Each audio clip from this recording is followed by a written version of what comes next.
Le tribunal criminel.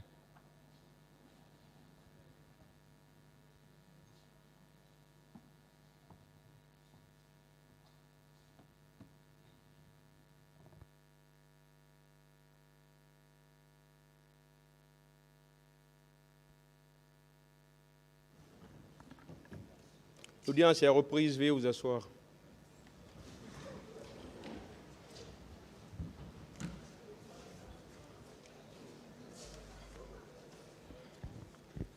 Ministère public contre M. C.C. Raphaël Abba et autres.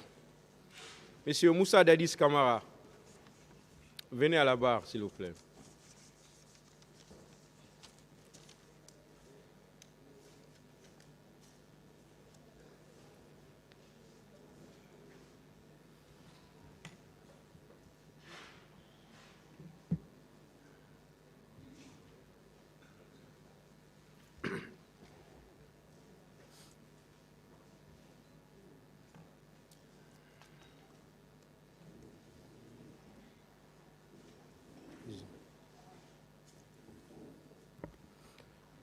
Maître Kamano, allez-y.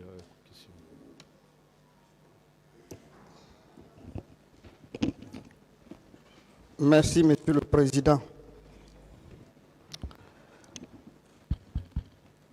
Mon capitaine. Oui. Voilà, je vous avais posé une question concernant votre propre déclaration. Oui. Selon laquelle commandant Toumba commandait 2 camps. Oui. Je vous ai demandé la précision. Oui. Vous m'avez répondu que vous ne répondez pas à ma question. Non, bien. Maître, je n'avais pas bien compris. Ok. Voilà. Oui. Reprenez la question. Voilà, la question. Oui. Était de savoir, selon votre déclaration, Ouais. vous avez dit que Toumba commandait 2 camps. Ouais. Ça, c'est dans votre PV. Ouais. Alors, moi, je voulais savoir quels sont les 2 camps que Avocat Toumba Diakité commandait. D'abord, non seulement il avait l'unité qu'il avait avec laquelle au camp Al-Faya. Parlez dans le micro. L'unité qui était avec lui au camp Al-Faya. Ensuite, il avait son commandement sur M. Begré, paix à son âme, et celui également du camp Kamayen. Donc, commandant Toumba gérait à la fois le camp Kamayen. Oui, parce que c'est lui-même qui avait choisi ses hommes et puis il les avait placés. Qui était au camp Kamayen comme adjudant? Lui, je ne retiens pas son nom, mais c'est celui de Begré que je retiens son nom. Bien. Vos déclarations corroborent avec celles de M. Paul Mansa Kilavogui. Il dit ceci sur interrogation-réponse. M. Paul Mansa dit ceci. Oui, Toumba était parti chercher 2 de nos collègues à la gendarmerie au PM3. Mais ces jours, je n'avais pas travaillé. C'était notre armurien, adjudant-chef Bruno Ngefi et Mas Koboulé, actuellement adjudant-chef. Il précise ceci. C'est Toumba qui commandait le camp Makambo, mais il n'avait pas de bureau. Qu'en dites-vous? Oui, effectivement, oui. Alors, qui l'avait nommé commandant des 2 camps? Il avait fait la proposition. C'était des hommes, comme je l'avais dit, au préalable, après les événements, après la prise du pouvoir, il fallait les récompenser. Donc il a fait son choix et c'est pourquoi ces éléments ont été nommés. Mais dans le commandement en tant que tel, c'est lui qui assurait le commandement. Bien. Après les événements du 28 septembre, c'est vous qui avez demandé de suspendre l'arrestation qui était programmée pour M. Toumba à cause de l'armement qu'il détenait, n'est-ce pas? Non, pas à cause de l'armement, maître. J'avais le souci pour ne pas piétiner la loi, parce que j'avais déjà fait appel à une commission internationale. En même temps, j'ai instruit aussi le ministre de la Justice, garde des Sceaux, à l'époque. Et je crois que lui aussi, il avait saisi effectivement le procureur de la République à l'époque. Et la suite, bon, je ne me suis pas, bon, comme c'était le ministre, alors c'était la raison qui m'avait poussé effectivement à ne pas continuer dans le souci de l'arrêter. Autrement, ce serait enfreindre à la loi. La commission internationale étant là, et sans enquête, je l'arrêtais. Aussi la commission nationale que j'ai créée et surtout le ministère public à l'époque. Alors je me suis dit, il ne faudrait pas qu'il y ait un poids, deux mesures. Donc l'arrêter et saisir maintenant les autorités judiciaires internationales, une est à l'interne. C'est toutes ces raisons qui m'ont poussé à m'abstenir dans le cadre de son arrestation. Sinon, c'était déjà programmé, mais sauf que, et ça c'était bien avant, quand les événements se sont passés, j'avais la prétention, c'est vrai qu'à l'époque, on ne pouvait pas aussi l'arrêter comme ça sans qu'il ait effusion de sang. Parce que lui-même, il était puissamment armé. Et donc, vouloir l'arrêter, ce n'était pas facile. Alors donc, voilà, effectivement, c'est tout ça là qui m'ont poussé effectivement à rester dans le cadre de l'international et de l'interne. Bien. Vous ne l'avez pas suspendu alors qu'il avait cette mauvaise réputation qui était déjà là, qu'il s'agisse sur le plan interne comme sur le plan externe. Il avait cette mauvaise réputation. Non seulement vous ne le suspendez pas, vous qui avez le pouvoir discrétionnaire de nommer aux fonctions et de démettre aux fonctions. Deuxièmement, vous le maintenez auprès de vous et il continuait à officier auprès de vous en tant qu'aide de camp. Alors, comment pouvez-vous vous en sortir de ce qui s'est passé? Merci pour la question, maître. Et comme vous le dites,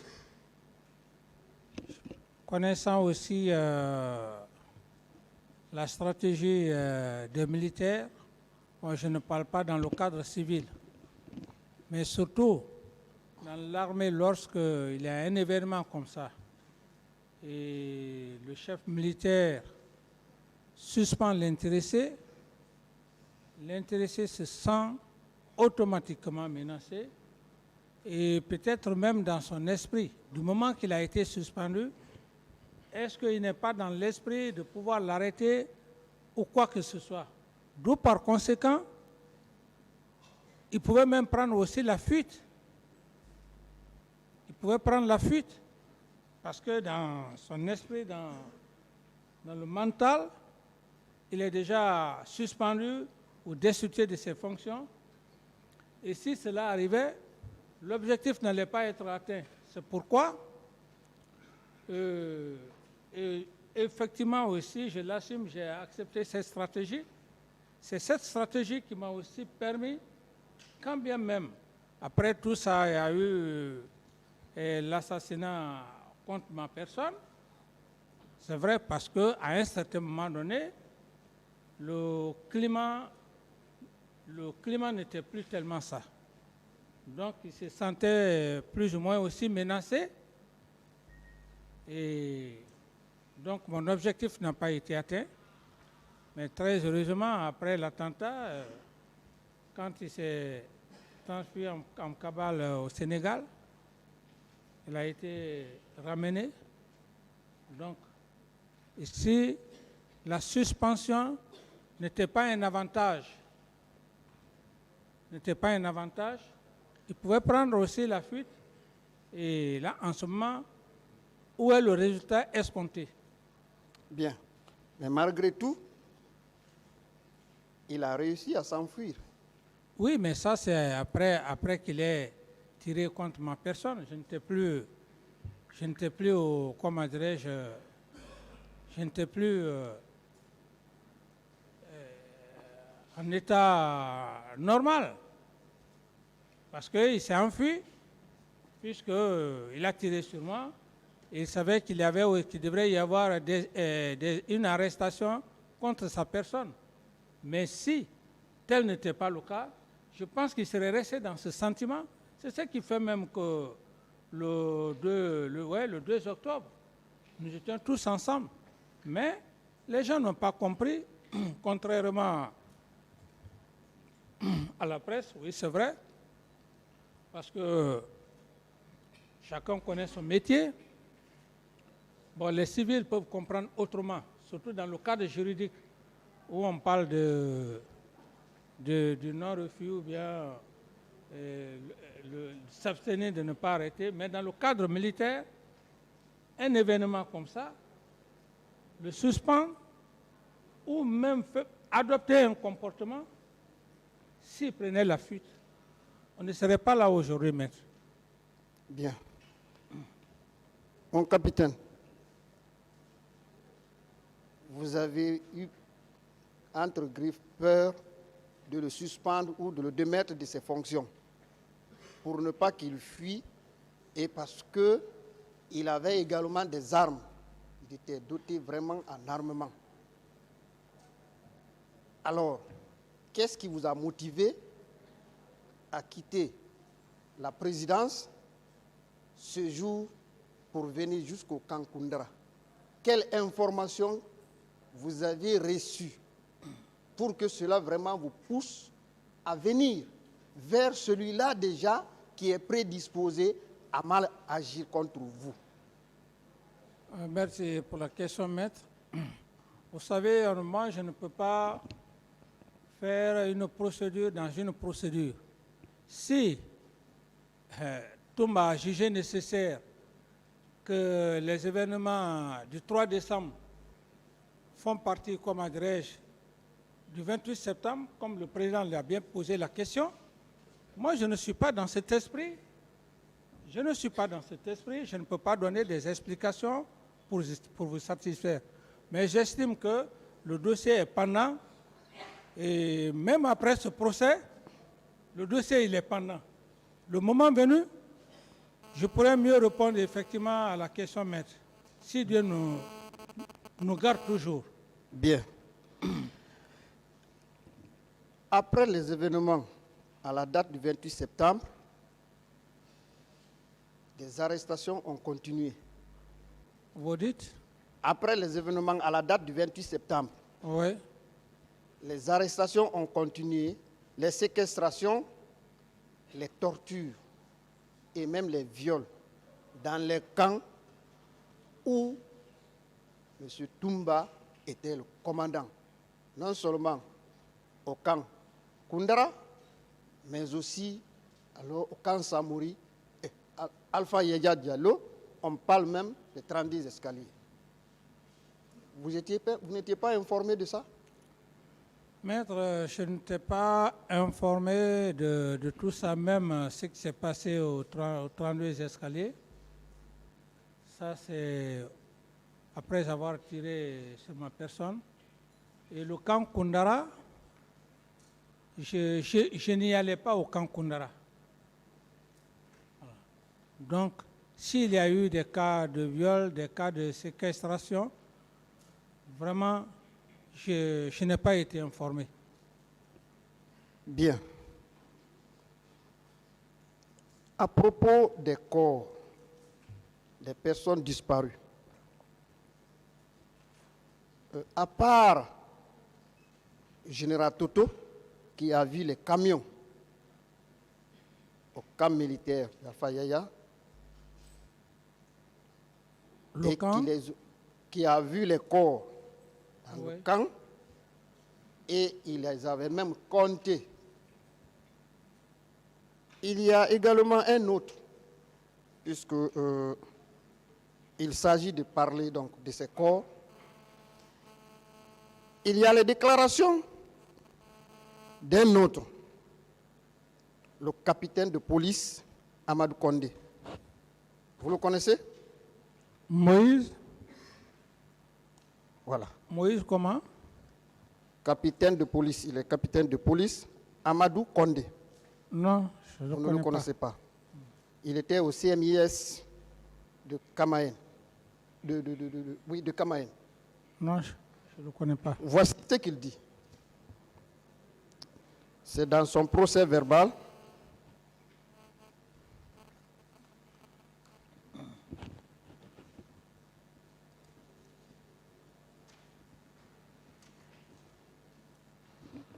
C'est dans son procès verbal de déposition de témoins du 25 novembre 2014. Sur les questions qui lui ont été posées, voici ce qu'il déclare. Quand je partais à l'hôpital, j'ai bien rencontré un convoi de véhicules militaires entre l'université et l'hôpital d'Onka. Je n'ai pas pu dénombrer les véhicules. Cependant, il y avait des pick-up et des camions provenance de la ville. Ils se dirigeaient vers le stade.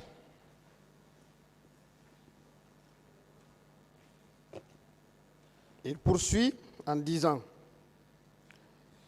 les occupants de ces véhicules étaient habillés en tenue militaire. N'ayant pas travaillé avec les camps militaires, il m'était difficile d'identifier l'un d'eux. À ma présence, toujours il poursuit, personne n'a tiré sur un manifestant à l'esplanade. Il poursuit. Les camions militaires sont sortis du stade avec les corps devant moi. Mais je ne connais pas le nombre. Je ne connais pas également le nombre de corps transportés. Qu'en dites-vous? Oui, maître. Cette déclaration, je ne peux pas l'infirmer, mais puisque moi-même je n'étais pas au stade, Parlez dans le micro. moi-même je n'étais pas au stade et je n'ai pas été informé qu'il y avait eu des corps en provenance du stade pour une direction quelconque. Bien. À part ces déclarations, il y a même une vidéo qui circule sur les réseaux sociaux parlant d'un certain journaliste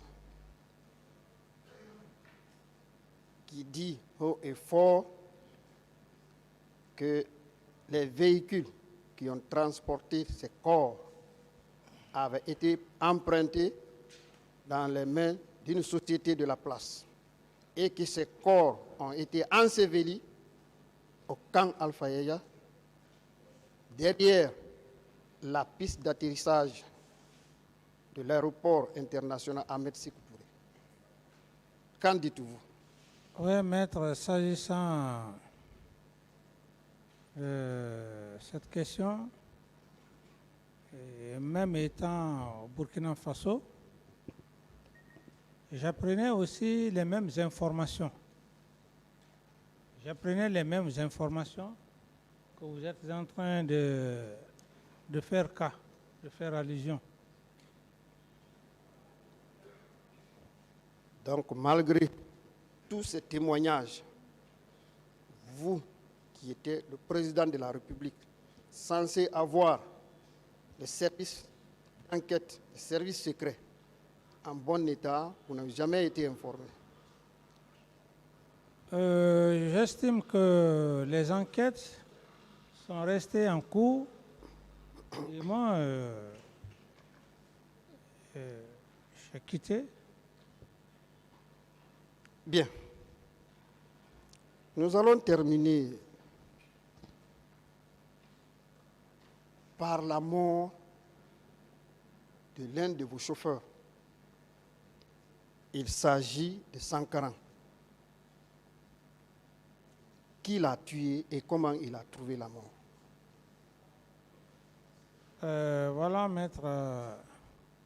Moi, j'ai appris la nouvelle quand je suis allé au Maroc.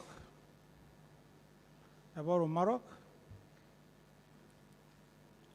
je cherchais à demander les nouvelles de feu Joseph Makambo, paix à son âme, mais les gens se refusaient de me le dire.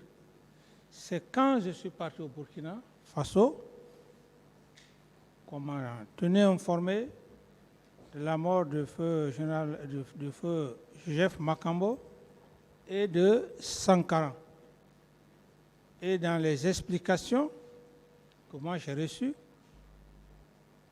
au moment où ils m'ont transporté, le jeune Mansaré m'a transporté du camp Koundara au camp Samori, du camp Samori, l'hélico est venu me chercher après quelques soins, après quelques traitements. L'hélico est venu me chercher pour la base militaire. De la base militaire, directement en direction du camp Al-Faya. Alors, quand je suis venu au camp Al-Faya, je n'ai fait que saluer les gens et puis je suis rentré dans mon bureau. C'est plus tard qu'on a fait le scanner et qu'il était nécessaire qu'on puisse me transporter au Maroc. Donc, c'est au Burkina Faso où j'ai appris la mort de Sankaran. Selon cette information, qui lui a donné la mort? Non, bon, comme je vous le dis, bon, je ne peux pas dire exactement le nom de... C'est comme le cas de feu Joseph Makambo. J'étais aussi curieux. C'est au même moment qu'on m'a dit que feu Joseph Makambo, la façon qu'il a été tué, on m'a dit également aussi que Sankaran aussi avait perdu, comment dirais, la vie, et tant d'autres. On fait état d'une décapitation. Il a été découpé, qu'il aurait été découpé par un certain Thomas. Bon, Vous n'avez pas eu les informations à ce propos? Bon, ces informations ne m'ont pas dit exactement quelle est la personne qui a tué le jeune en question. Puisque moi, je n'étais plus là. Bien, merci beaucoup, capitaine Moussa Dadis Camara. Je vous remercie, Monsieur le Président.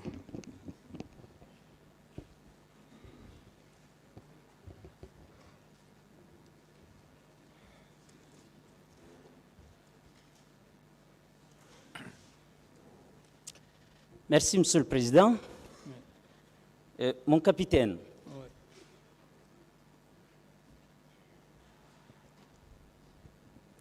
votre secrétaire permanent du nom de M. Moussa Keïta. Oui. Aviez-vous confiance à lui? Bon, maître, c'est trop dire. Dans les relations humaines, on peut avoir confiance. Et comme je le dis, au départ, j'avais confiance en lui, comme tant d'autres, maître. D'accord, merci. Alors, je voudrais vous lire un petit passage de sa déclaration ici, qui est très succincte. Il dit ceci. C'est son audition du 11 mars 2015. Il dit, le président m'a dit qu'il a envoyé Tchegoro pour le maintien d'ordre. Il a ajouté qu'il ne sait pas comment Toumba s'est retrouvé là-bas. Confirmez-vous cette déclaration? Mais cette déclaration n'engage que lui.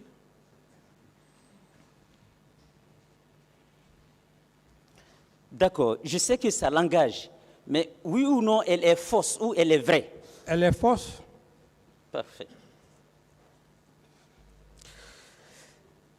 Alors, votre ministre de la Sécurité, ex-ministre de la Sécurité,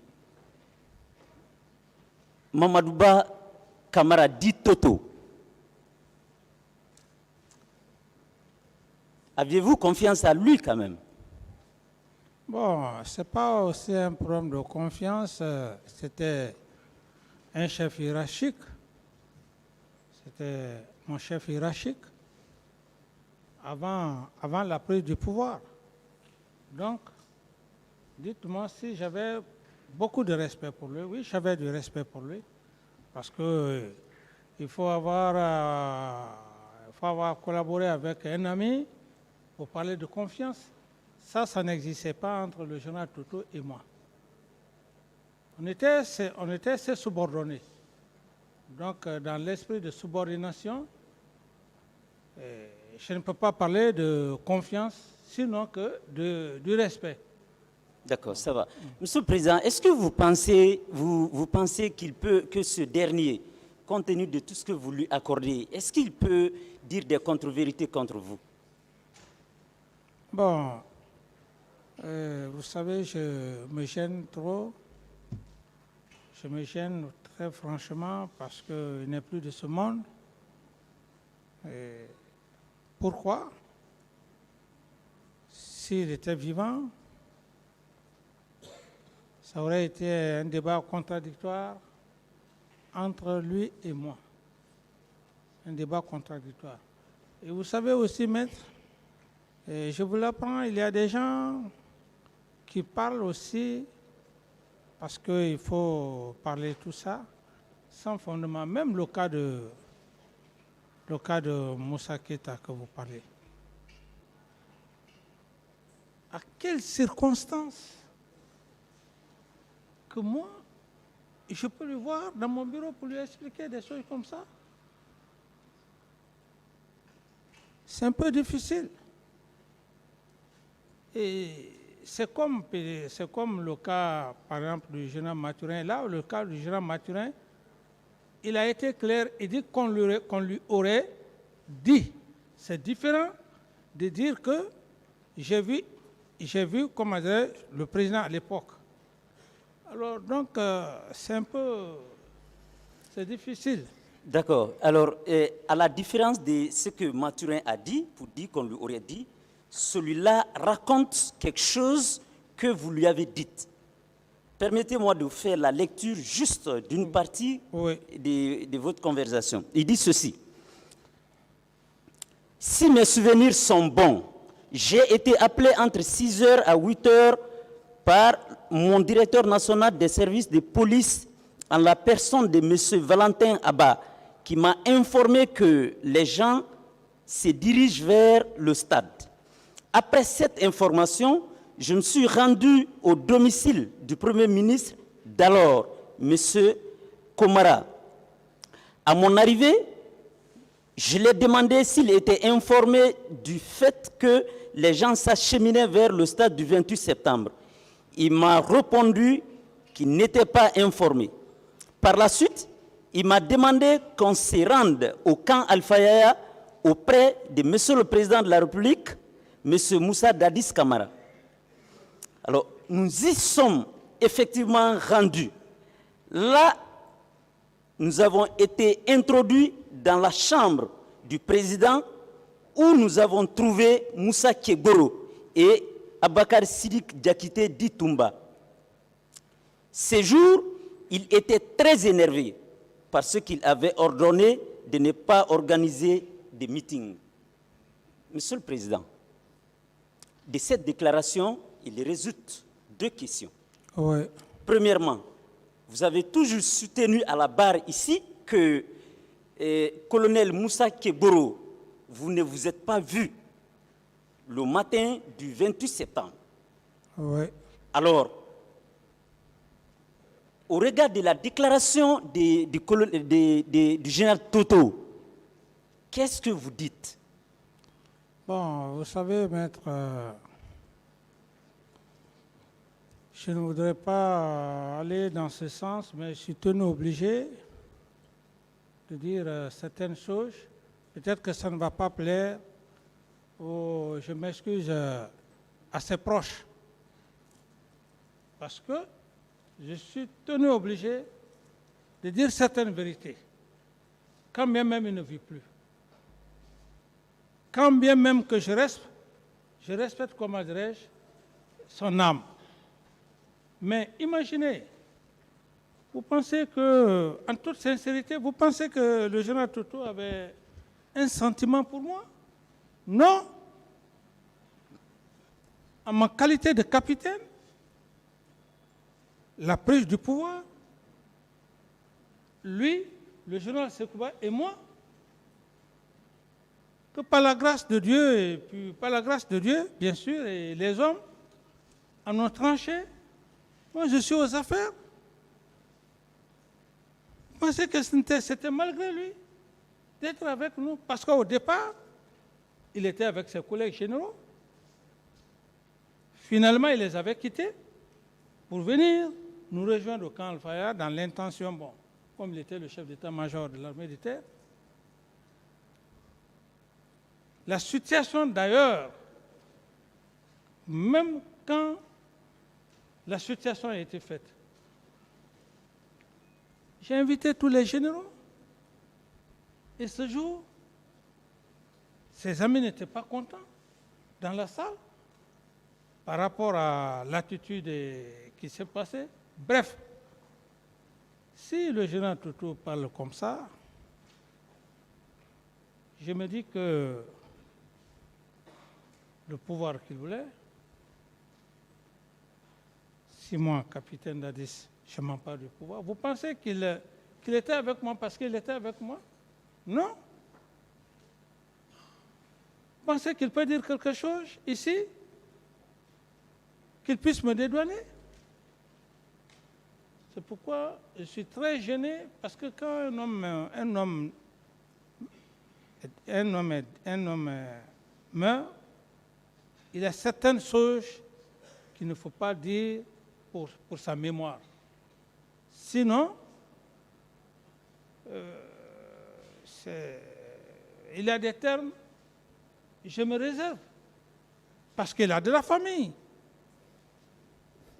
Il a de la famille. Donc, maître, ne me poussez pas à dire des choses, parce que même quand tu meurs, tu as tes enfants, tu as ta famille. C'est dans ce contexte que je suis en train de résumer un peu. Je ne veux pas rentrer dans les détails. Il a de la famille. Oui, Monsieur le Président, moi je ne vous pousse pas à dire ce que vous ne voulez pas, mais je veux quand même qu'il savoir... ne pouvait pas, il ne pouvait, ce qui est là-bas, ça ne colle pas à une réalité. D'accord. Mais Monsieur le Président, à supposer qu'il le disait parce qu'il était contre vous, parce que vous avez... Et puis ensuite, je dis et je réitère. Mais le colonel Tegboro, c'est un officier. Vous pensez que le colonel Tegboro, c'est parce qu'il a peur de moi qu'il va venir devant le tribunal criminel? D'autres questions? Monsieur le Président, je parle bien de mon capitaine.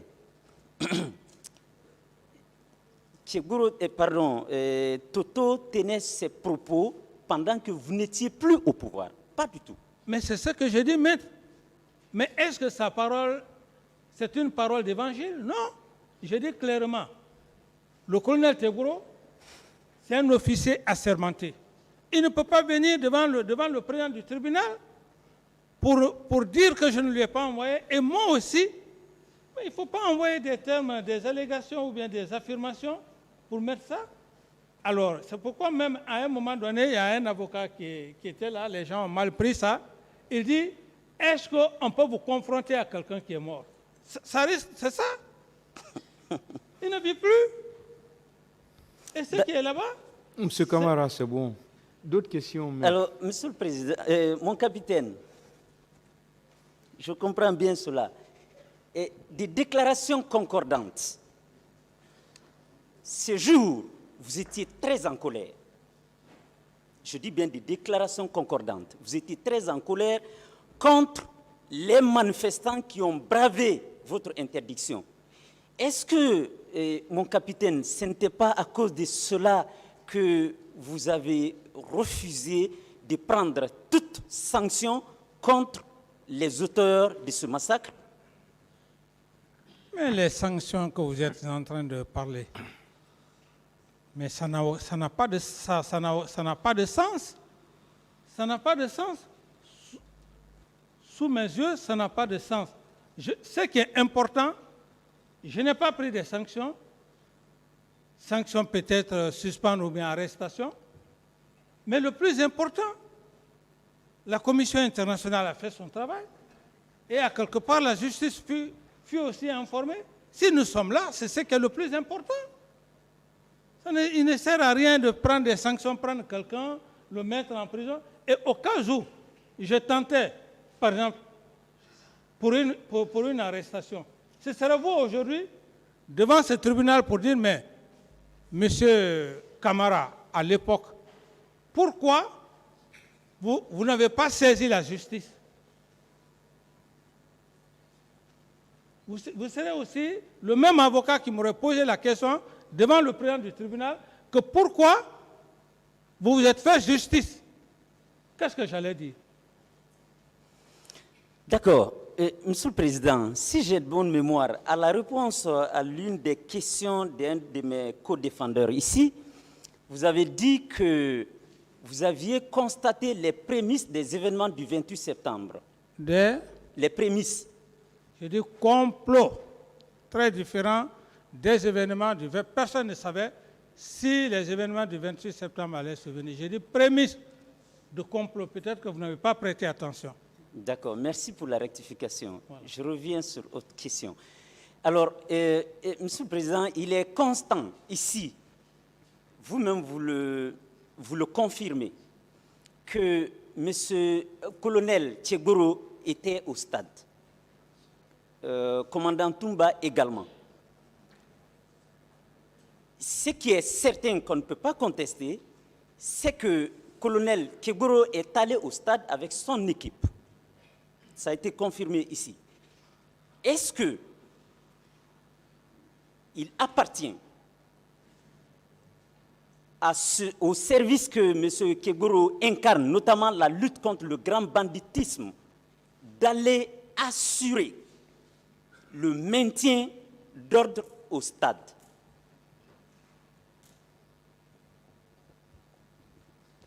Mais Monsieur Teburo a passé ici, il vous a donné de fond en large.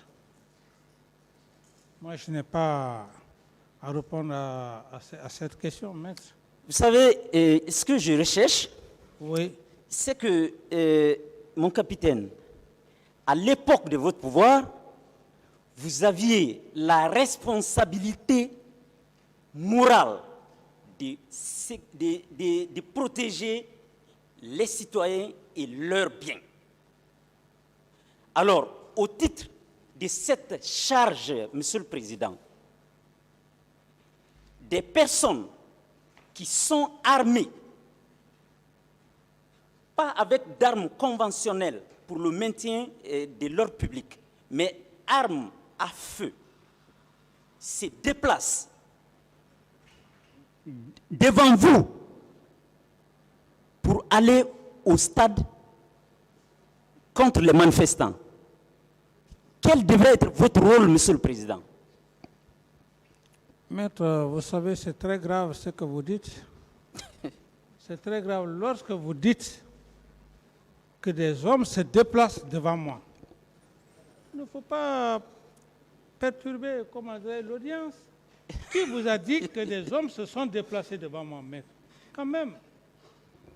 Je sais que vous êtes en train de chercher des preuves, vaille que vaille. Je suis d'accord avec vous, maître.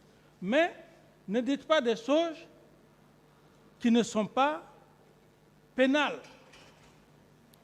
Qui ne sont pas pénales. Et je vous l'apprends que la responsabilité pénale, elle est individuelle, mais elle n'est pas collective. Donc, ne m'accusez pas fortuitement devant la cour pour dire que des hommes sont quittés devant moi au camp Al-Faya. Mais c'est dangereux. D'accord. À supposer qu'ils ne se sont pas quittés devant vous, je pourrais être d'accord avec vous. Mais Monsieur le Président, quand vous avez su qu'ils sont partis, qu'est-ce que vous avez fait? C'est cela. Mais j'en ai déjà parlé, j'en avais déjà parlé le premier jour où j'ai parlé. Je n'ai plus besoin, maître, avec tout le respect que j'ai pour vous, de revenir là-dessus.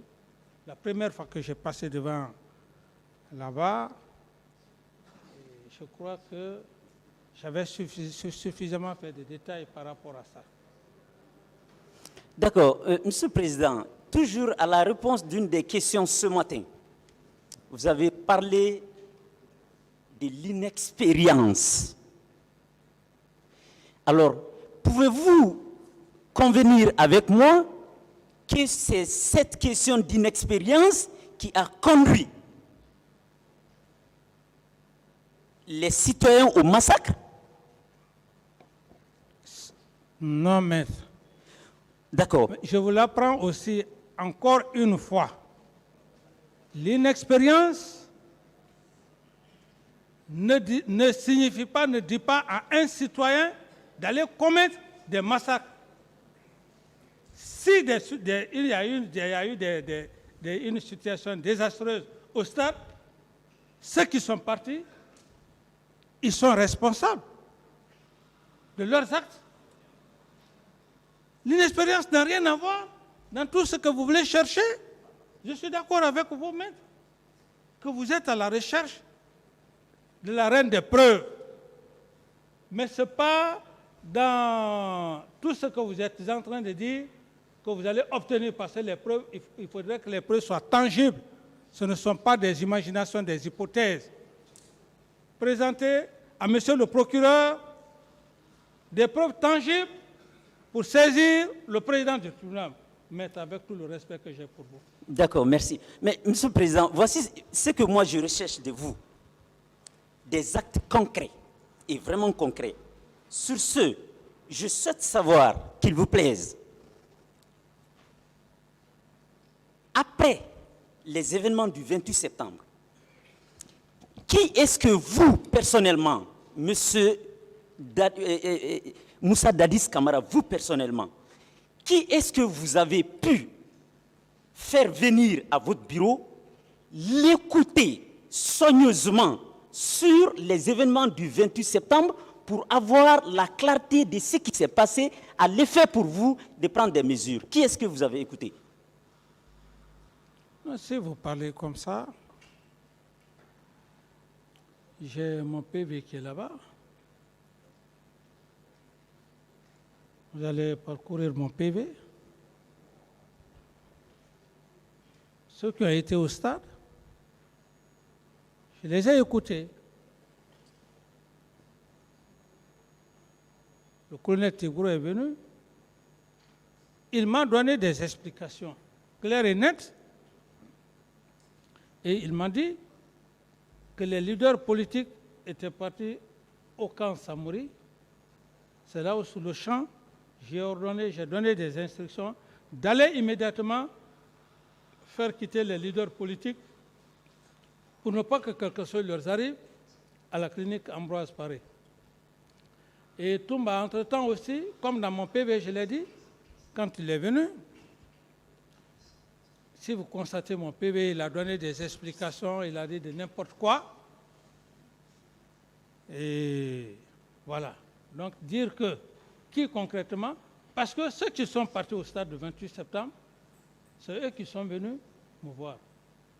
C'est le cas par exemple du colonel Teboro, que je l'ai dit tout de suite, que les éléments que vous avez déposés au camp à la gendarmerie, au camp Samori, de les envoyer à la clinique Pasteur.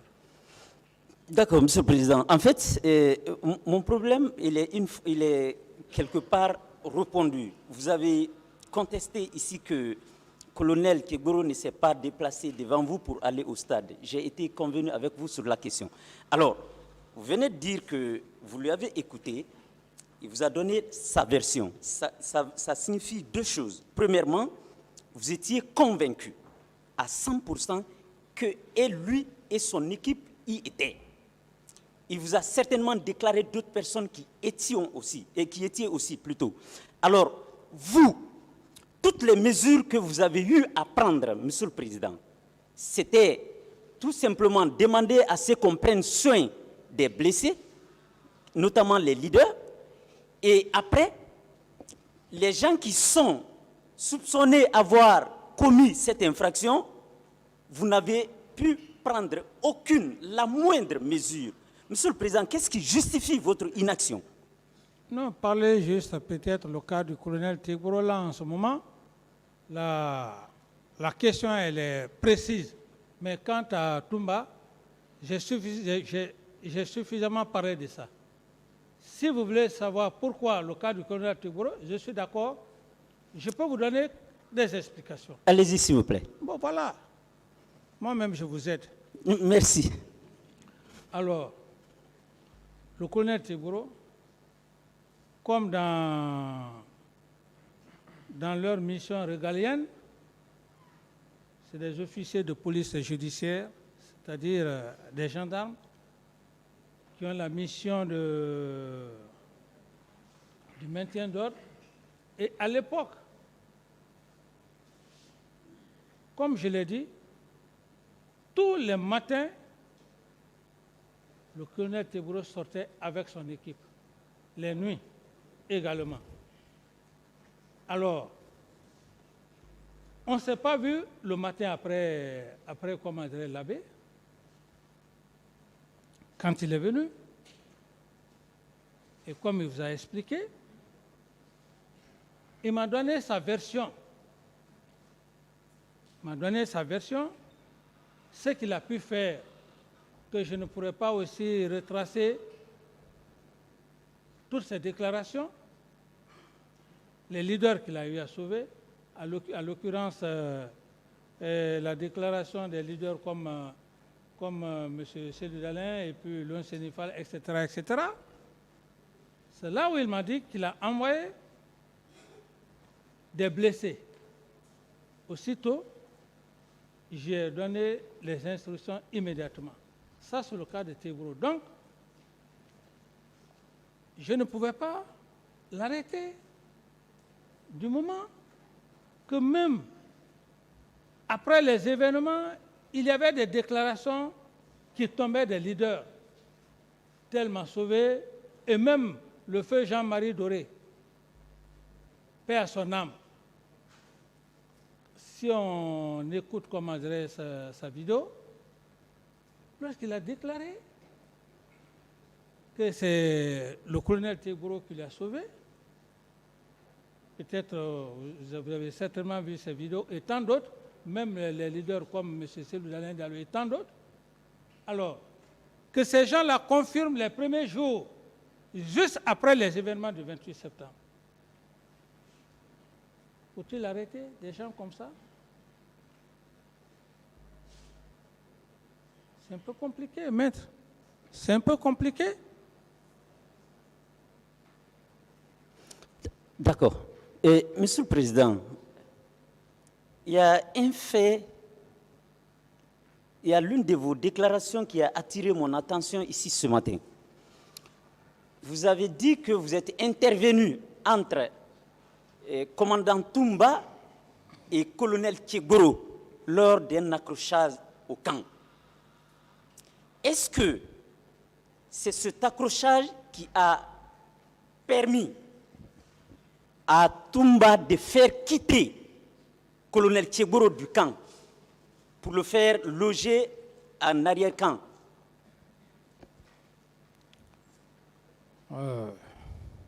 Sauf que vous m'obligez vraiment à revenir toujours sur les mêmes choses. J'ai été très clair avec vous, maître, ici pour la première fois. J'ai dit quand il a fallu cet accrochage, lorsque j'ai intervenu, le lendemain, c'est l'argument du général Sekouba qui vient dire au colonel Tiburo que vous ne pouvez pas rester ici, vous ne pouvez pas vous comprendre avec les bérets rouges. Ils ont sorti le colonel Tiburo à l'enceinte, juste à quelques 100 mètres. Alors, c'est ce qui s'est passé. D'accord. Monsieur le Président, commandant Toumba avait dit ici, a soutenu fermement à la barre ici, qu'il existait toujours des petits contentieux entre son équipe et celle de Tchegoro parce que les deux portaient le même béret. Est-ce que ce n'est pas à cause de cela que l'accrochage persistait et finalement, commandant Toumba a eu raison pour faire quitter l'équipe de Tchegoro? Non, maître. Ça, je dis, ce sont des allégations. Pardon? Est-ce que vous pouvez Des parler? allégations, maître. Les hommes de Tchegoro n'ont jamais porté le béret rouge, à mes yeux. Même le jour de leur accrochage, qui n'a d'ailleurs pas eu lieu, ces hommes étaient en t-shirt avec les bérets verts. Donc, ce côté, ce n'est pas ça. D'accord, Monsieur le Président. Alors, je voulais savoir, ici, vous avez bien confirmé devant ce tribunal que vous aviez un service de renseignement très bien à l'époque de votre règne. Alors, nous, qui ne sommes pas aussi renseignés comme un chef de l'État, on a appris qu'on tuait par-ci, on tuait par-là. Autrement dit, pour être précis, on apprend que votre chauffeur a été tué de la façon la plus sauvage. On apprend que Claude Pivi pillait partout. On apprend que commandant Toumba a été au stade et il y a eu assez de morts par son fait. Alors, Monsieur le Président, avec tous les renseignements que vous devriez avoir de par vos services de renseignement, votre conviction personnelle a été établie contre qui et qui pour les différents faits que je viens de vous citer?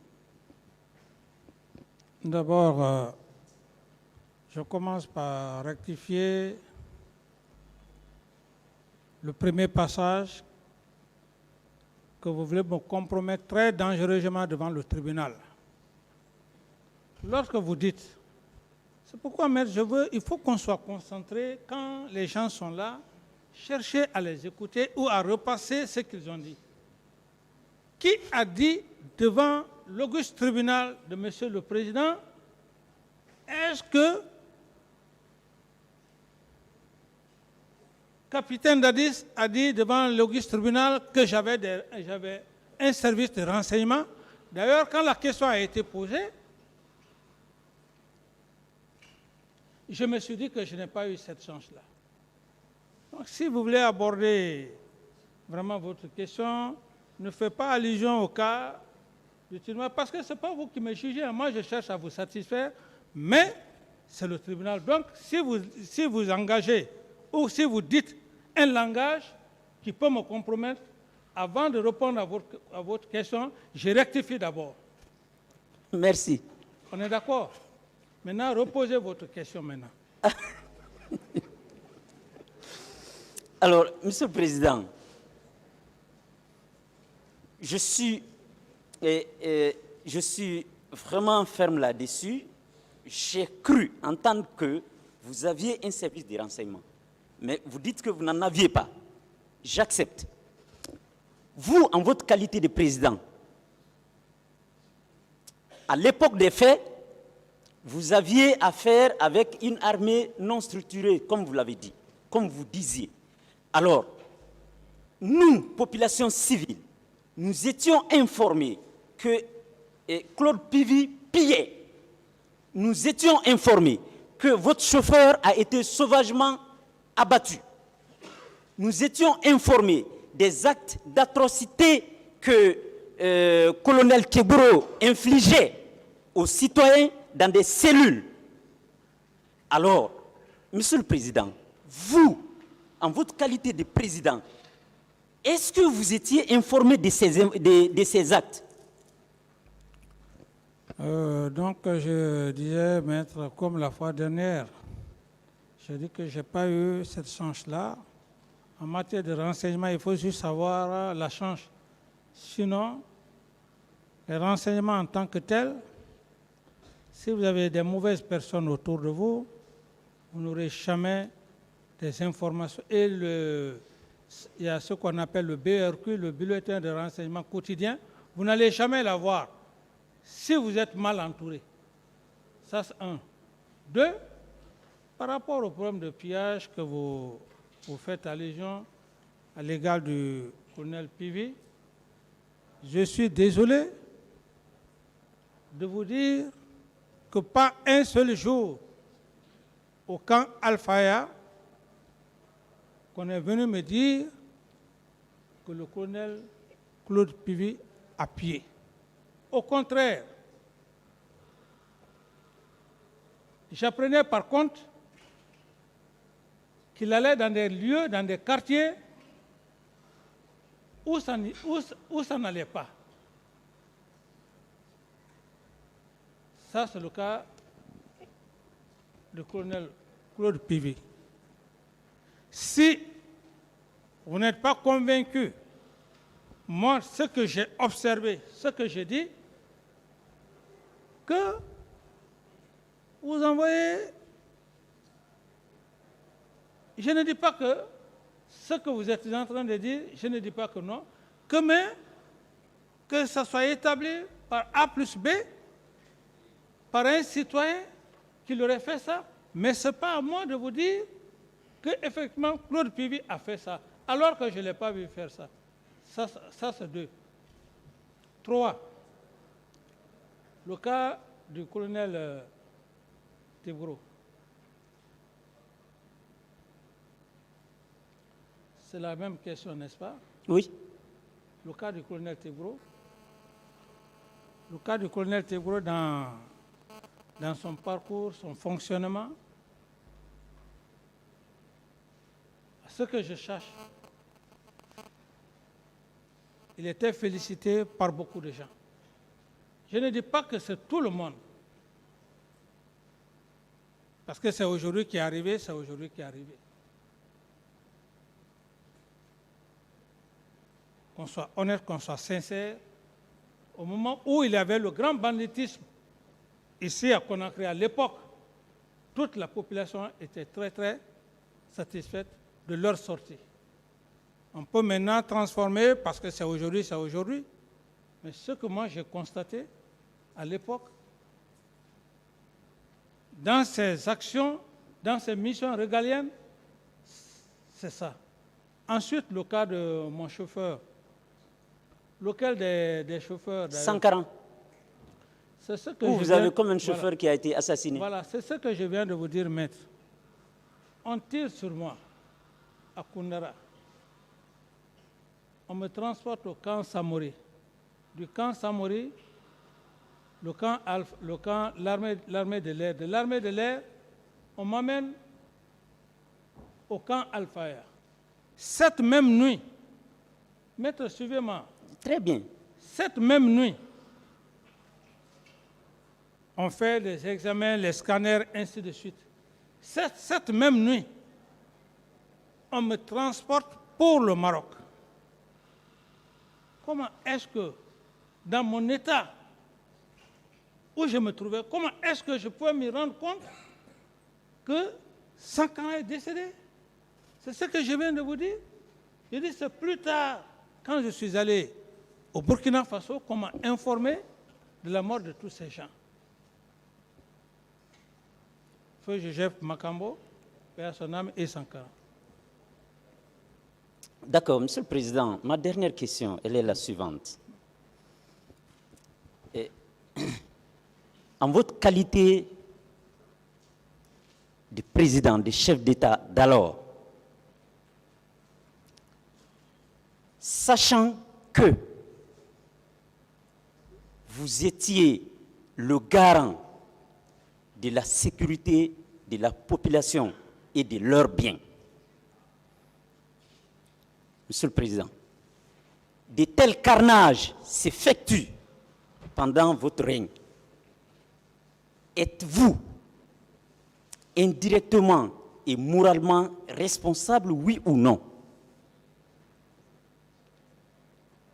Non, je ne suis pas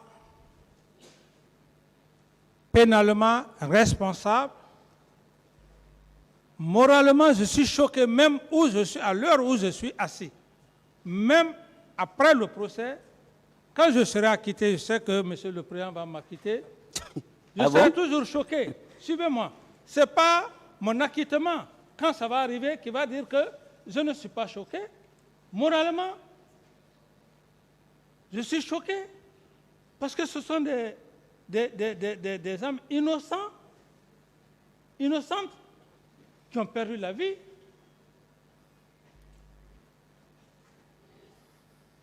Pour lesquels vous n'avez pu rien faire. Vous dites? Je dis pour lesquels d'ailleurs vous n'avez pu rien faire personnellement, en dehors de la Commission nationale et internationale. Oui, maître, vous dites que je n'ai pu rien faire, mais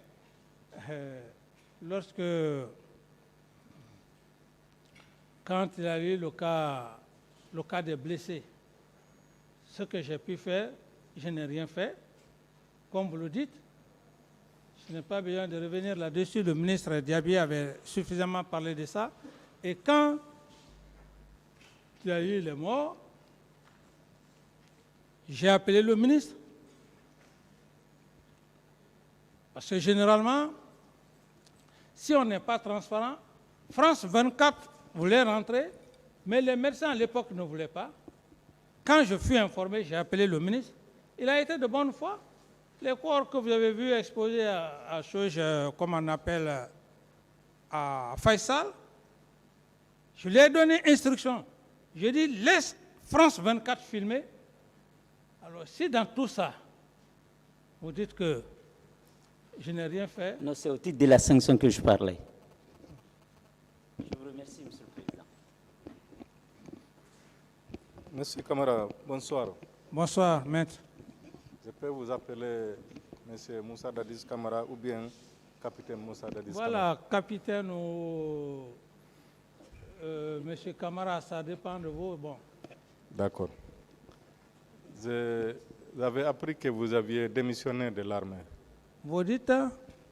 J'ai appris que vous avez démissionné de l'armée officiellement. Bon, comme je ne voudrais pas trop donner l'impression à la Cour que je suis de mauvaise foi à ne pas répondre aux questions, sinon la question n'a pas son sens. Si j'ai démissionné de l'armée ou si je n'ai pas démissionné, ça n'a rien à voir avec les événements du 28 septembre. Mais après, quand à privé, je pourrais vous le dire personnellement. Je vais vous le dire. D'accord. OK. Parlant de votre aide de camp, alors. Oui. Monsieur Aboubakar Sidiki Diakité d'Itumba, est-ce qu'il vous a toujours rendu service avant le 28 septembre? Merci pour la question. Donc, pour ne pas être trop confus aussi, parce que vous avez créé un peu, le président ne sait pas ou les procureurs ne savent pas si je suis dans l'armée, pour vraiment les éclairer. Je ne suis plus dans l'armée. D'accord. Je ne suis plus dans l'armée. Je suis dans un état civil comme vous, maître. Donc C'est on pour peut ne vous pas- appeler simplement M. Moussa Dadis Camara. Oui, bon, vous savez, le grade, hein, on meurt avec le grade. Donc, D'accord. vous pouvez me dire... Quelle est la capitaine. question? On va évoluer, s'il vous plaît. Oui, l'autre question. J'ai demandé Est-ce que M. Aboubacar Sidiki Diakité. Diakité vous a rendu service avant le pouvoir? avant, C'est ça? il vous a toujours rendu Voilà. service avant le 28 septembre. Oui, bien. Avant le 28 Oui, septembre, oui. Naturellement, naturellement. Donc on peut retenir qu'avant le 28 septembre, il n'y avait pas de problème entre vous deux. Il n'y avait pas de problème. Est-ce que vous l'avez nommé volontairement ou bien vous avez été obligé de le nommer aide de camp? Si j'ai été obligé? Oui. Non, bon, il n'est pas d'ailleurs le seul. Hein. Tous ceux qui ont contribué à l'avènement de la prise du pouvoir, j'ai essayé de récompenser chacun. Donc il a activement contribué à votre arrivée au pouvoir. C'est ce que je vous avais dit, maître. J'ai dit que, parce que dans mon PV, vous savez, quand ici on est très honnête, très souvent vous allez dire quelque chose, les gens peuvent prendre ça.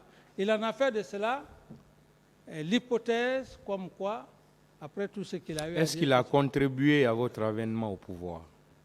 il n'est pas le seul. Est-ce Eux que tous, lui, il oui. a contribué? Oui, C'est lui, personnellement. pour lui, il veut savoir. Eux tous, oui. D'accord. Pourquoi c'est seulement après les événements du 28 septembre qu'il y a un problème entre vous deux? Mais, maître, vous savez bien les événements du 28 septembre, ce qui s'est passé lorsque un homme en qui vous avez confiance, toute votre confiance est placée en lui. Il arrive à vous dissuader avec un groupe de militaires.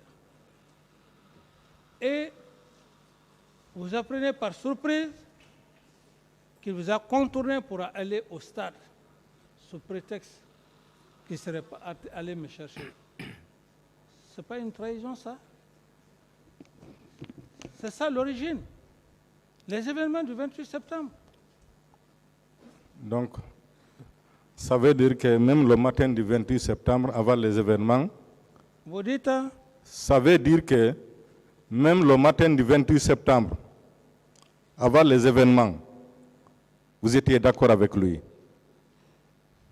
Mais maître, c'est ce que je viens de vous dire. J'ai dit, c'est les événements du 28 septembre qui ont créé tous les problèmes entre lui et moi.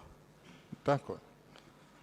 Et lorsqu'il dit, ici à la barre, et dans son PV, que le 25 septembre, il a constaté un grand nombre de recrues de Kalea au camp Alpha Yaya, sous votre responsabilité. Est-ce qu'on peut le croire? Parce qu'en ce moment, il n'y avait pas de problème entre vous deux. Bon, maintenant que la situation est posée, j'ai été clair. Si vous voulez en savoir plus la situation de Kalea, le journal Sekouba est mieux placé pour en parler. Je n'ai pas fait de recrutement pour Kalea. Non, je ne parle pas de recrutement. Je parle de la présence des recrues au camp Alpha Yaya à partir du 25, selon M. Diakité. La présence des recrues au stade, Au camp Alpha Yaya. au camp Alpha Yaya, je n'en sais rien. Et Mais M. Diakité dit que ces recrues-là étaient sous votre responsabilité. il n'a pas dit ça. Si. Il n'a pas dit que ces recrues étaient sous ma responsabilité. Il aurait dit clairement. Il a dit également que dans la même journée du 25, la poudrière a été ouverte. Des armes ont été distribuées à votre demande. Non, maître, ne faites pas... Ne me poussez pas vraiment à rejeter et à dire que je ne réponds pas à votre question.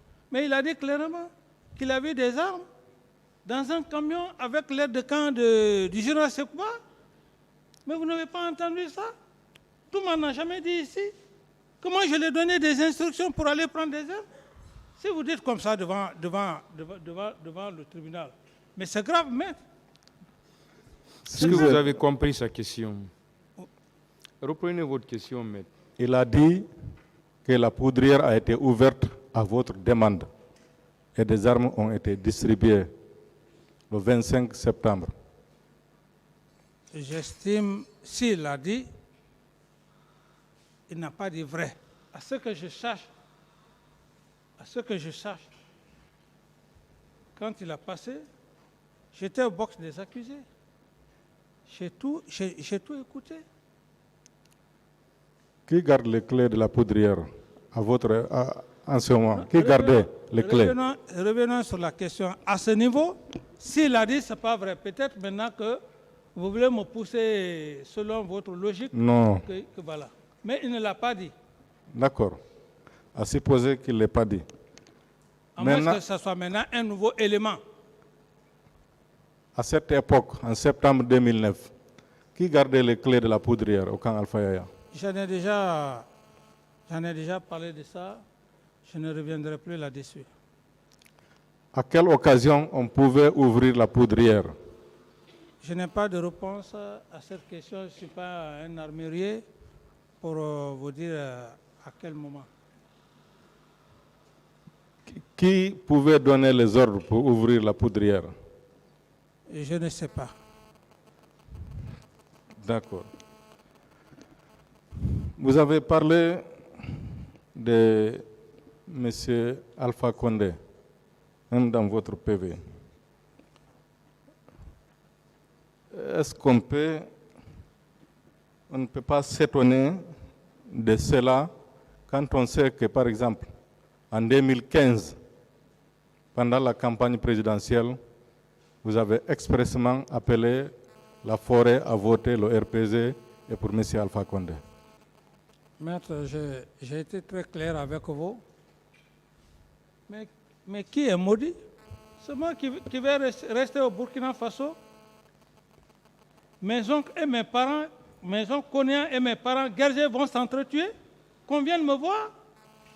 Que vous le vouliez, oui ou non, il va gagner les élections. Mais je ne suis pas un maudit. J'ai accepté à mes parents. J'ai dit voter pour lui. Un crime dans ça? Non, il n'y a pas de crime, mais je l'ai quand, fait et je l'assume. Quand on vous entend l'accabler ici aujourd'hui, est-ce qu'il y a une logique? Ce que j'ai demandé. Je l'ai fait et je l'assume parce que c'est seulement chez moi où il y a eu plus de 400 et quelques morts. Dans quelle partie de la Guinée il y en a eu? Personne ne peut me condamner par rapport à ça. Je l'ai fait et je l'assume. C'était pour sauvegarder, comme on dirait, les deux communautés, Konya et Kwele, et Guerzé. Donc, j'en ai fini, je ne réponds plus à une autre question. Et ça ne fait même pas partie, comme on dirait, des événements du 28. Vous avez parlé de M. Alpha Condé, oui, ici à la barre. Oui, non, je dis par rapport à ça, par rapport à ce que vous dites, les élections et consorts, machin. Bon, bref, j'ai fini de parler et je l'ai fait, je l'assume et je ne le regrette pas. C'est ce qui fait aujourd'hui, les deux communautés s'entendent. Voilà. D'accord. Et parlant du général Sekouba Konaté, votre ami également. Vous dites? Votre ami, le général Konaté. Oui. Vous étiez ami, n'est-ce pas? Que j'étais? Son ami personnel. Mais maître, il ne faudrait pas qu'on abuse effectivement de la patience aussi. Est-ce qu'il était votre ami? C'est ce qu'il veut savoir. J'ai été clair avec vous, maître, ici. J'ai dit que c'était mon meilleur ami. D'autres questions? Après les accords de Ouaga, on vous a toujours maintenu comme président du CNDD et lui, président par intérim. Mais ce n'était que de nom, un faux accord. Vous aviez accepté, n'est-ce pas? Mais je l'ai accepté pour sauvegarder, comment dirais, la paix. Parce que ça n'y allait pas. Je l'ai accepté. Quand est-ce que vous avez su qu'il est contre vous, alors? Vous dites? Quand est-ce que vous avez su que votre ami Sekouba était contre vous? Non, c'est après toutes ces épreuves. Et surtout, ce qui est encore plus, où j'ai eu la conviction, c'était par rapport aux événements du 28 septembre. Au départ, comme je le disais tant d'autres, je disais à un de vos confrères, j'ai dit, je vais parler de prémices. Les prémices, je les avais, mais je n'étais pas vraiment rassuré. Mais c'est les événements du 28 qui m'ont suffisamment confirmé qu'effectivement, je lui avais porté confiance pour zéro. J'étais moi seul dans l'amitié, mais il n'était pas avec moi. D'accord. Après les événements du 28 septembre, immédiatement après, les audios certainement existent encore. Vous avez déclaré que les leaders politiques sont responsables de ce qui est arrivé. C'est eux qui ont envoyé les militants à la boucherie, n'est-ce pas? Les leaders politiques ne sont pas là, je ne réponds pas à cette question. Vous l'avez tenu ce propos, oui ou non? J'ai dit, maître, je ne réponds pas à cette question. C'est mon droit aussi de ne pas répondre à la question. Comme monsieur le président. Pourquoi c'est seulement aujourd'hui que vous dites que c'est M. Toumba et son groupe qui ont tué les gens, alors qu'au début, vous l'avez défendu? Oui, M. Toumba. Maintenant, maître, si vous voulez, faites maintenant vos analyses comme vous voulez. Moi, tout ce que je sais, vous savez, dans cette salle, j'ai la tête. C'est quand le procureur prend la parole, je le jure, hein, c'est la seule personne, quand eux ils prennent la parole, je ne suis pas tranquille. Tout le reste, je n'ai pas peur. Honnêtement parlant. Parce qu'ils sont pondérés. Quand le procureur a pris la parole ici, il est parti intégralement que sur les faits des événements du 28 septembre. Quand j'ai fait mon schéma, j'ai dit non, je vais rester dans le cadre de complicité. Monsieur le Président m'a cadré et il est revenu là-dessus. Donc on essaye, qu'on ne me prend pas pour quelqu'un qui... Non, s'il vous plaît. Et maître qui est assis là, le doyen... Votre ami. C'est la seule personne, même le jour où Monsieur Camara, tout le monde avait peur. Monsieur Camara, Oui. répondez à sa question. Pourquoi? Je n'ai pas de réponse à cette question, c'est mon droit aussi. D'autres questions, maître? Pourquoi vous avez pris des positions alors par rapport aux événements du 28 septembre? Pour une première fois, vous avez dit que ce sont les leaders qui sont responsables parce que c'est eux qui ont envoyé les gens à la boucherie. Pour une seconde fois, vous dites que c'est M. Toumba qui est parti. Je comprends, mais je dis que je n'ai pas de réponse à cette question. Posez une autre question. D'accord. Vous avez dit dans votre PV que les hommes de M. Thiebro et les hommes de M. Toumba, vous ne les contrôlez pas à l'époque, n'est-ce pas? Posez la question, maître. C'est la question. C'est une question. J'avais déjà répondu. Donc, je n'ai pas compris la réponse. J'ai dit que j'en ai déjà parlé, je ne veux plus revenir là-dessus. Est-ce que c'est vrai? Vous ne contrôliez pas également les hommes de M. Thiebro? J'ai dit que j'en ai déjà parlé. Je ne réponds plus à cette question, maître. D'accord. Le matin du 28 septembre, lorsque les événements ont commencé, les tueries, combien de vos ministres ou chefs militaires sont venus vous rendre compte au camp, à votre bureau?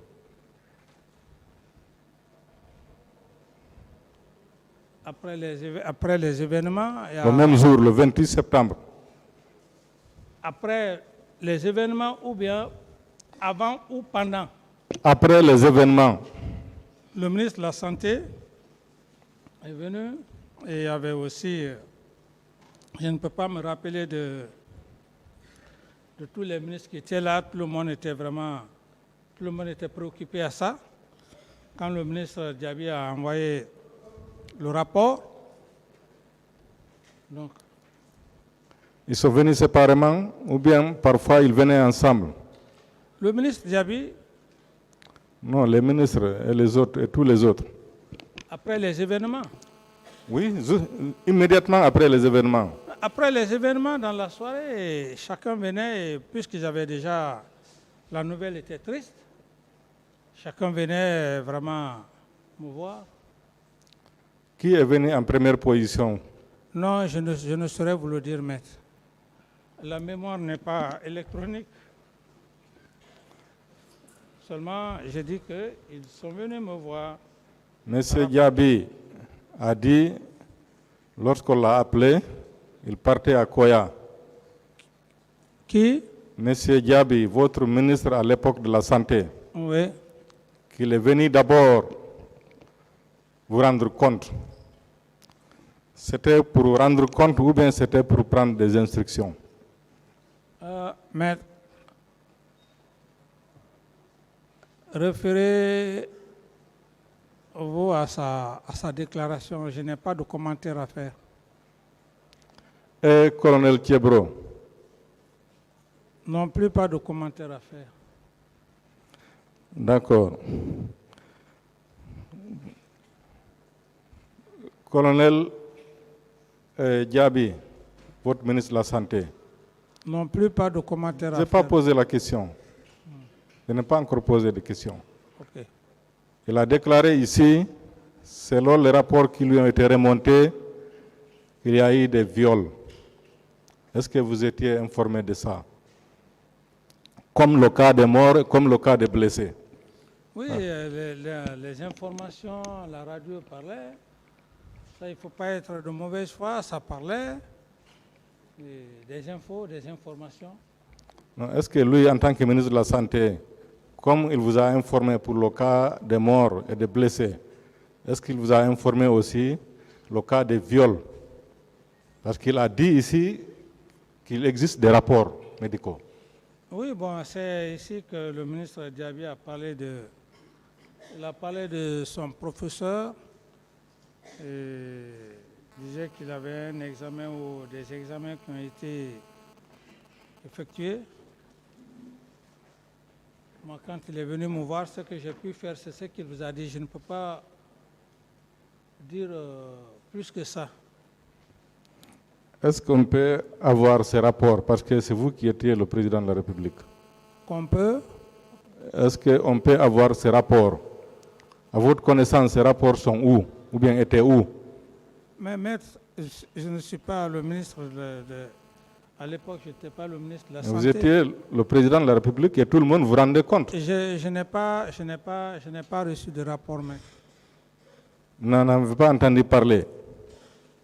J'ai dit, maître, que je n'ai pas reçu de rapport par rapport à votre question. Oui, vous n'avez certainement pas reçu. Mais est-ce que on vous a dit que les rapports existent? Non. Est-ce que vous étiez au courant qu'on a refoulé des blessés à l'hôpital Donka? Non, je n'ai pas été informé de ça, maître. Est-ce que vous étiez au courant également qu'on avait pillé la pharmacie centrale? Que? La pharmacie centrale. Je n'ai pas été informé de ça, maître. Vous n'avez pas été informé? Non. Selon vous, vos proches collaborateurs, colonel Pivi, colonel Thiebro et commandant Toumba, quels sont ceux qui ont fait les exactions au stade? Maître, j'estime que le colonel Thiebro a été le premier à passer devant la barre et il a prouvé tout ce qu'il a eu à faire. Idem aussi le colonel Claude Pivi, tout comme M. Toumba a été très clair devant l'auguste tribunal qu'il était au stade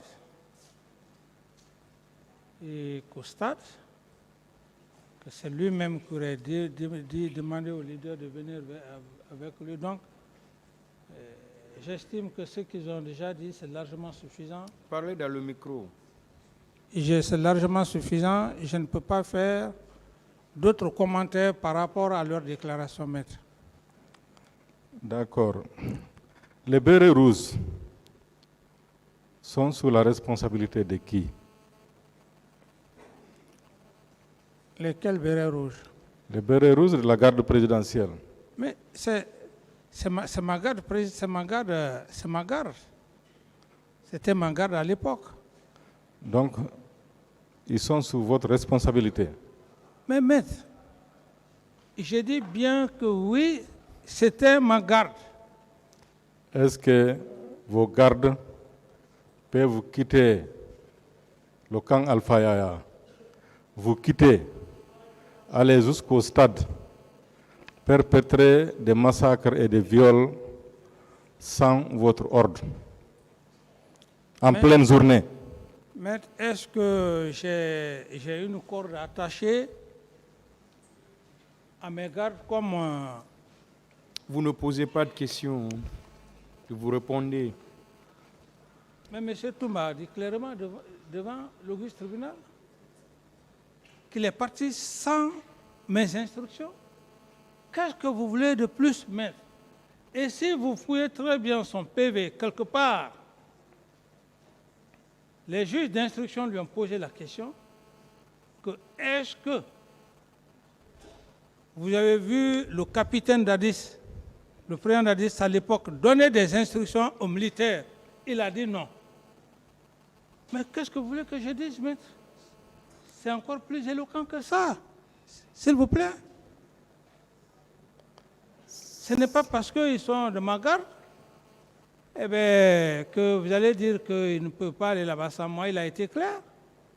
Donc, en résumé, maître, Oui. je vais vous dire quoi? Ceux qui sont... Cette garde qui est partie au stade, la responsabilité est individuelle. Elle n'est pas collective avec moi. Elle n'est pas collective avec ceux-là qui ne sont pas partis. Est-ce que cette garde était sous votre responsabilité? Le 28 septembre. Je vous ai répondu. J'ai dit que c'était ma garde. Oui, je vous ai répondu. Et vous avez posé la question. D'autres questions? Donc, nous pouvons retenir que la garde présidentielle était sous vos ordres. Il a déjà répondu à cette question. Monsieur Camara, Oui, maître. il y a eu des corps qui ont disparu. Est-ce que vous étiez au courant? Est-ce qu'on vous a rendu compte aux différents ministres, santé et sécurité? Non. Si je devais répondre à une question, la façon dont maître m'avait abordé, sur l'honneur entre Dieu et moi, ce jour, j'allais dire oui. Mais, en toute sincérité, ce n'était que des informations, jusqu'à preuve contraire. Il semble qu'il y a eu également des tortures au camp Alpha Yaya, le 28 septembre et les jours suivants. Est-ce que vous étiez au courant en tant que président de la République? Quoi? Il y a eu des scènes de torture au camp Alpha Yaya, le 28 septembre et les jours suivants. Est-ce que vous étiez informé également? Non, je n'avais pas été informé, maître. est-ce que vous contrôliez, excusez-moi de la question, réellement le camp Alpha Yaya, M. Camara? Si je contrôlais. Le camp Alpha Yaya. Mais maître, c'est ce que vous n'arrivez pas à comprendre. Vous pensez un chef d'État doit tout savoir? C'est un être humain comme vous. À la seule différence, les responsabilités diffèrent. On ne peut pas tout contrôler comme vous le dites. Il y a des choses qui peuvent se passer au camp que vous-même n'êtes pas informé. Mais de façon permanente? Même si c'est de façon, je ne sais comment, non permanente, il y a des choses qui peuvent se passer que vous n'êtes pas informé. C'est bizarre parce que vous avez comme proche collaborateur et fidèle M. Thiebro, M. Pivi et M. Toumba, qui curieusement ne s'entendaient pas. Effectivement, maintenant, Ça ne vous paraît pas bizarre? effectivement, comme vous dites que, bon, bizarre, pas peut-être sous votre yeux, mais ce que je n'ai pas vu, vous n'allez pas m'obliger, maître, à suivre, comment dirais, votre logique. Non. J'ai été clair, j'ai dit être un chef militaire vivant dans le même camp ne signifie pas que tu peux être informé de tout. Non, ce n'est pas possible. On est tous avant tout des êtres humains. Monsieur Camara, Oui. les tueries du stade, au stade, les viols collectifs, les blessés, les disparus, est-ce que vous les regrettez aujourd'hui? Très honnêtement, je le regrette, comme tous les Guinéens. Vous personnellement, en tant que président de la République à l'époque? Mon regret est énorme encore. Oui, mon regret est énorme. Mon regret est énorme. La façon dont les choses se sont passées, si l'histoire pouvait se répéter, est-ce que vous allez agir de la même manière aujourd'hui, avec le temps et le recul? Non, si La vous- façon dont vous avez agi avant le 28 septembre et après le 28 septembre. Si vous posez la question, n'est pas bien posée, maître. Qu'est-ce que j'ai fait pour dire que si... En tant que l'histoire- président de la République, président du CNDD, Mais président du CNDD, ça ne veut pas dire que tu as la corde, comment dirais-je, sur le cou des gens. S'il vous plaît, maître. Ceux qui sont partis au stade. Mais la chose est claire. Celui qui est parti au stade, je ne sais avec qui, il a dit clairement que je ne lui ai pas donné des instructions. Voulez-vous que je puisse suivre votre logique? non, j'ai dit, M. Camara, Oui. en tant que président de la République, à l'époque, président du CNDD, la façon dont les choses se sont passées, avant le 28 septembre et après, avec le temps, si l'histoire pouvait se répéter, est-ce que vous allez agir de la même manière? L'histoire, je pense qu'à partir de ce qui va, à partir de ce tribunal, je pense que cela ne va plus se répéter en Guinée. C'est ce qui est mon choix le plus ardent. C'est pour cela que nous sommes devant l'auguste tribunal de M. le Président et M. le Procureur. M. Camara, Oui, en tant que président à l'époque, oui. pourquoi vous ne demandez pas pardon au peuple de Guinée pour tout ce qui s'est passé? Merci encore pour la question, maître. Ce n'est pas la mauvaise foi. Connaissant ce peuple, le peuple à 90% ou bien 80% analphabète, le mot pardon, maître, vous les intellectuels, vous pouvez comprendre le sens quand on demande pardon avec la lecture. Mais le bas peuple qui est à Koundara, à Yukunkun, je ne sais où, à Mali-Yembéren, à Yomou. Mais ils ne comprendront pas, ils vont dire, ah,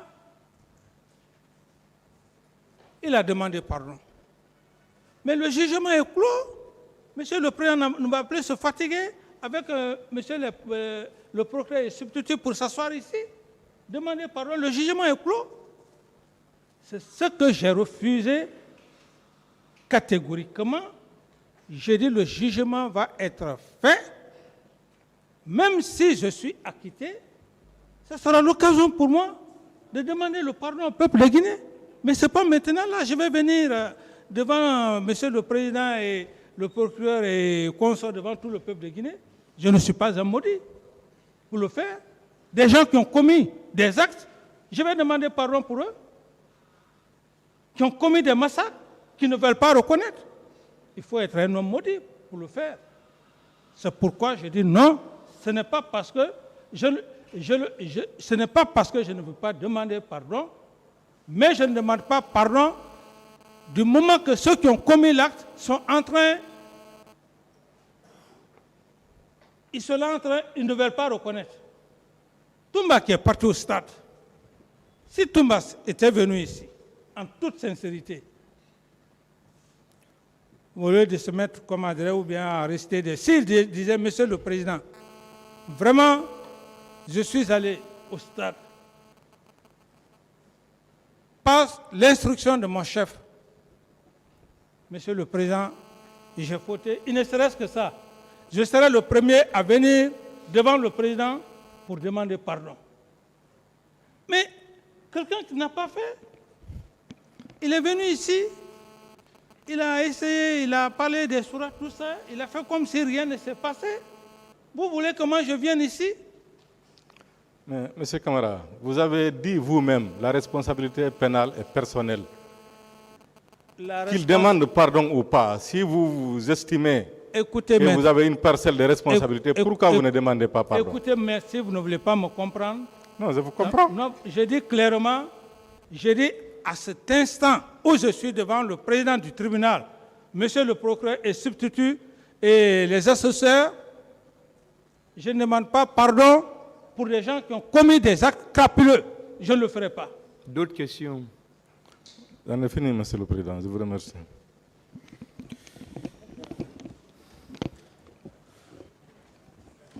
L'affaire est renvoyée au 10 janvier 2023 pour la suite des débats. L'audience est levée.